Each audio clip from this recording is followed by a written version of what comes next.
boleh klik like, share, komen dan repost untuk lebih ramai lagi tahu di Encash ada pelbagai package. Anda nak buat perfume jenama sendiri tetapi nak botol yang unik seakan-akan bentuk palsu, Encash kan ada. Botol inilah dah cakap, botol seakan-akan bentuk palsu. Botol ini didatangi dengan 6 jenis warna yang berbeza iaitu hijau, hitam, purple, turquoise, merah dan warna kuning. Botol ini didatangi spray jenis skru. Kalau skru anda rosak, anda boleh tukar tanpa menggunakan sebarang mesin dan menjimatkan masa anda. Perfume ini didatangi dengan reka bentuk yang unik dan mempunyai tempat untuk anda meletakkan stiker. Dan semua botol ini didatangi cap berwarna silver. Untuk wangian, di Encash kami telah menyediakan lebih daripada 800 jenis pilihan wangian yang anda boleh pilih dan anda boleh smikkan mengikut terasa anda. Kalau anda ambil package jenama sendiri 150 botol, kalau anda nak satu wangian 5 botol pun tiada masalah. Untuk botol design 30ml ini, anda ambil package jenama sendiri, anda boleh mixkan warna mengikut seterasa anda.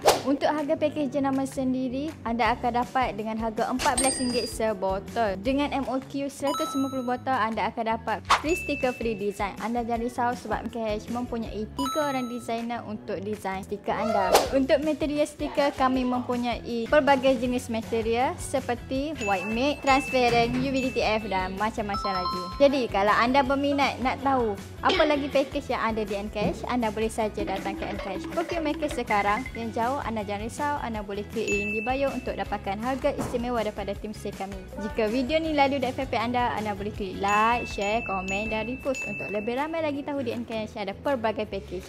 Ingat Encash, ingat Aida, pakar branding anda.